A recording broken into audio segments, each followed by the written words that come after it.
রমেশ বিদুরি সে যে আমাদের নির্বাচিত একজন সাংসদ মহুয়া মৈত্র, তাকে নিয়ে যেভাবে অশ্লীল ভাষায় সোশ্যাল মিডিয়ায় লিখেছে, আপনি সেটা নিয়ে আমাকে জিজ্ঞাসা করবেন না।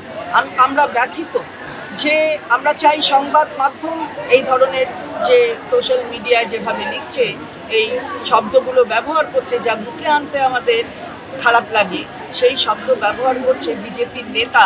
তারা নাকি আবার মহিলাদের সম্মান করছে।